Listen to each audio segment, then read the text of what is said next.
Just imagine finally finding the courage to tell your story, and people call you a liar because the abuser was such a nice person to everybody else. You find this in relationships, in ministry, in the workplace, friendships, family. It really don't matter. The setting changes, but the dynamic is always the same because the spirit is always the same. The system is always the same. Abusive people know how to do a series of small things only to certain people, right? They know how to play the part everywhere else. They know exactly who to be nice to and exactly who to torment. They know how to make sure that those two groups never sit at the same table long enough to compare notes. They choose people with big hearts, people who are vulnerable but don't know it yet, people who haven't learned boundaries yet, right? Or haven't learned how to stand down on those boundaries, people who absorb pain instead of returning it, people who would rather carry the weight than make somebody else uncomfortable, people who protect their abuser's name while that same abuser is quietly, covertly, intentionally destroying theirs. And what messes with your head the most is you start to question yourself before you ever question them. You think to yourself, maybe I'm overreacting. Maybe I took it the wrong way. Maybe they didn't mean it like that. Maybe I'm tripping. Maybe I'm just, being too sensitive. Maybe I'm the problem. Because nobody else seems to see what I see. I mean, they play straight in your face.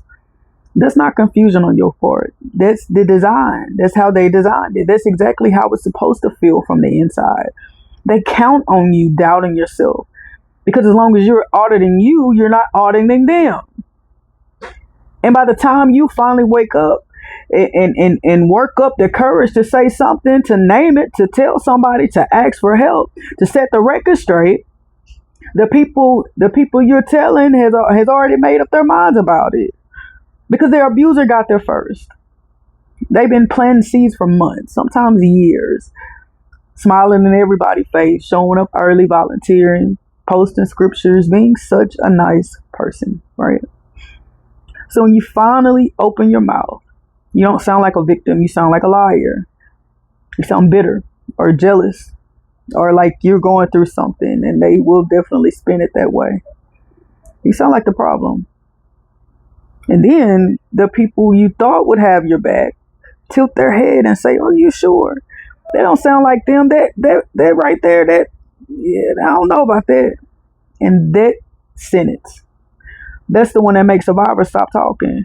It's not the abuse itself, it's how the design plays out and the disbelief afterwards. The way the room gets quiet when you walk in from people that you never even had a conversation with. The way people who used to call you start screening. The way folks who saw it with their own eyes suddenly can't remember now. The way you become the inconvenient one for telling the truth about somebody that everybody else needs to keep believing in. And the crazy part is people usually see the signs before you do, but they don't want to rock the boat. They ignore it or they normalize it like, oh, they just done found them a new one, and they kind of brush it off and just more victims, a trail of wounded people. You start to feel crazy. You start to wonder if you imagined it. You start to grieve people who are still alive. You start to apologize for things you didn't even do just to keep the peace. And the worst part is you start to miss who you were before you knew anything, before you had to carry this, before you had to watch them get applauded, before you had to smile at them in public, before you had to learn that some of the most dangerous people in your life will never get exposed in the timing that you want them to.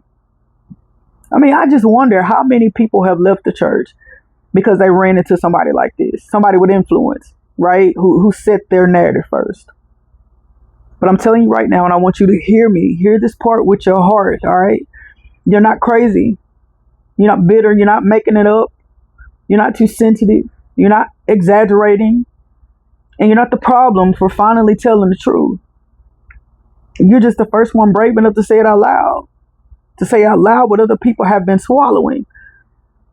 And God sees every single thing that was done to you in private that some of those folks don't believe you about in public.